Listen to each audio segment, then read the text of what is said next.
Thanks for joining me for another episode of What's That All About? So today I'm going to be taking you to a surprising place. I'm taking you to the Oprah show of 1994. Uh-huh, that's right. Kind of slammed into this story while researching something else. It's really the way I find some of my episodes. It's very strange, but when it happens, I kind of just go with it because I'm not I don't believe in coincidences, and so I just kind of roll with things as they come to me. And when this came to me, it sort of fascinated me because there's a couple of very strange stories here about alien abduction. I know that may be a little too far out for some people, but I tend to really take to it. So come with me, won't you, to the Oprah show. So in 1994, a brother and sister, Randy and Glinda, appeared on Oprah and to make claims that they were visited as children by aliens and taken. Okay. Now, during this show, the siblings recalled what they said were terrifying experiences and encounters and explained why they absolutely believed that what they went through was real. Now, they also had on the show a Dr. John Mack, who is a doctor he's actually a professor, and he's also the head of the psych. Well, he was in the 90s. Unfortunately, he died rather unceremoniously in London, getting hit by a car by not looking both ways. Always look both ways. But at Harvard University, he was the head of the psychiatry department. But anyway, he also did a study with more than 100 people about alien abduction. Now, he really was a true believer that, and this is the way he always said it. He believed that the stories, not everyone's, but about 90% of the people that were part of his study, he believed that this truth that they were telling was something that these patients of his wholeheartedly believed to be true. He never really said with full disclosure, I believe everything that they went through is real. He said he believed their truth. So there is a difference there, to be sure. Now, Randy and Glinda were two of his patients, but they say that they consciously remember the experiences up to a point. So Glinda said she was 5 years old. Oh my God, the poor thing. When they began, she said that she remembered having beings come through her bedroom window. Bedroom wall. Window would have been normal. Came through the wall and surrounded her bed. She darted up. Which surprised me because usually in abduction stories that I read about, they talk about the victims of the or contactees talk about a paralysis of sorts that where they're like suspended, they cannot do anything, they can't scream, they can't move, and their eyes is really the only thing that's generating any movement. But she darted out of bed, ran into her parents' room and hid. They followed her into the now her parents out. Now see, her parents were probably experiencing that paralysis. The aliens probably just were like, nope, sleep, you're done, you're not going to be part of this. Now, when she was reached, when they finally like put their hands on her and took her, that's where she has no memory from there. So, you know, she said she never told anyone about the encounter and just tried to put it in the back of her mind. She was 5 years old. How are you supposed to process something like that? So she buried it real deep, in her subconscious mind. Wasn't there on the surface. She just went about her life, basically. And it wasn't until a few years ago during this interview. So it was 1994. So think 89, 90-ish probably, that she and her brother started to talk about what had happened to her. And Randy then told Oprah that he first told his parents about something he experienced when he was 10 years old. Okay. Now, at this point, Oprah turns to this woman in the audience who stands up and we learn is the mother of Randy and Glinda. Okay.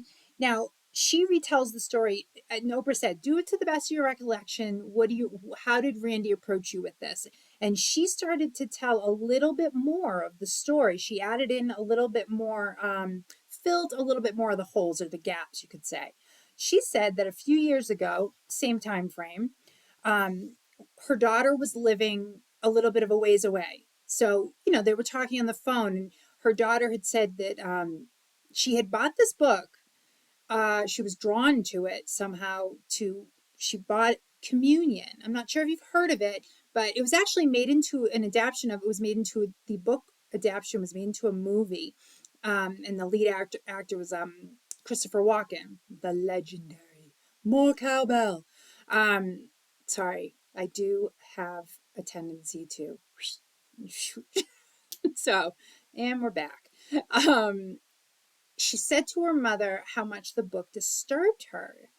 And her mother, not knowing how to help her, because I guess it made Glenda, she wasn't able to sleep anymore. She was just having so much anxiety. So her mother bought the book and started to read it. And one day she was reading it, and her husband was with her, and she started to discuss it with her. And she said, "This book is really disturbing. It's no wonder why Glenda's so upset." And Randy just happened to hear the conversation they were having. And he said, "Well, Mom, don't you remember, when I told you about what happened to me when I was 10?" And at first she didn't really remember, because initially after the story, so first she didn't really recall, but then quickly the details started to fill back in. And his story goes that he had run into his parents' room, similar thing happening to him with the beings entering his room, and he ran in a complete panic, but his parents were awake. And his father got up thinking that because Randy was yelling, "There's something in my room." So his father gets up, goes to see what the whole thing's what's going on, and nobody's in his room. Now, Randy also claimed in his first incident there was a spaceship outside.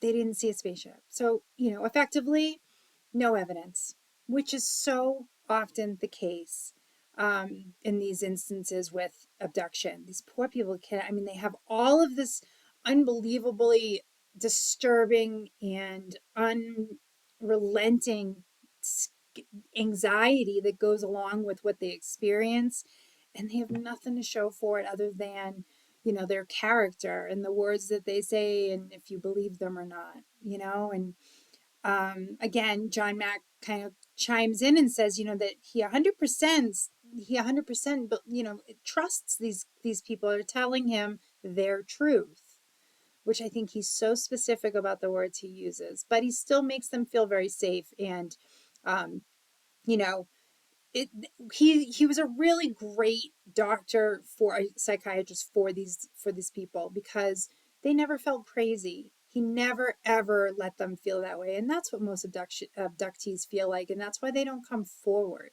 in the first place. And this was in the 1990s. There was a lot around it. X-Files were out. It was probably a really hard time to come out and say something like this and not be expected to be accused of just wanting the publicity of it all. Um, Randy, he was, I guess, his sister said that he's really tech savvy, and he did try several times in the 90s using the technology that they had to like get a picture, because these abductions kept happening to them as children. They were never able to catch anything, which is such a bummer. But there was another guest on the show, and his name was Peter Faust. Okay. He claimed to have been abducted starting at 8 years old. He was also a patient of Dr. Max. Now, he claimed that his experiences were more of the intimate nature. I'm just going to leave it there. You know what I mean, right? Yeah. But I really hope that it wasn't when he was 8, because that would be horrific. Jeez, imagine trying to reconcile an abduction by itself and then add in a sexual component. Bullshit. Thanks, but no thanks. Now, during the retelling of his abduction memories, a video was played. Okay. Now, there was like a hypnosis kind of regression session that Dr. Mack had with him, and he wanted to know what was happening to him, and he wanted to recover his memories. Um, and the people that were filming them were an independent Canadian film crew from another company. They were completely impartial. They didn't know Dr. Mack. They didn't know Peter. They didn't know anything about anything. They were just there to record something that they didn't even know what they were there to record until it started to happen. Now, he's reliving Peter under hypnosis. Now, John Mack, the only thing that he said during the session was, "You're safe. If you can say more, but you're safe. Remember that you're safe. You are not there.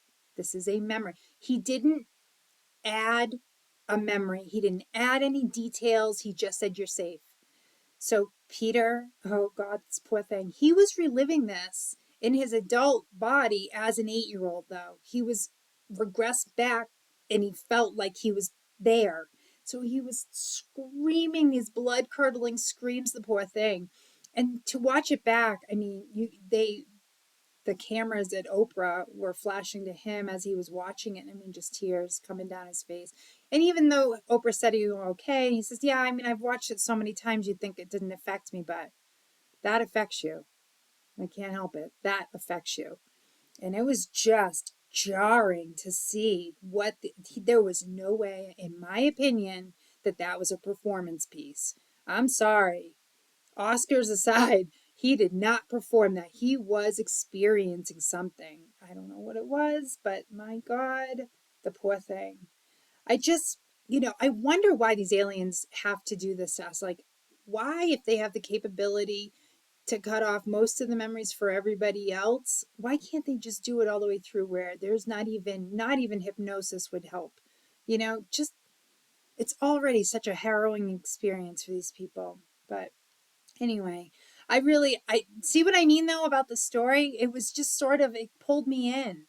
Um, but I hope that you are staying happy and healthy and stay weird. And until next time, take care.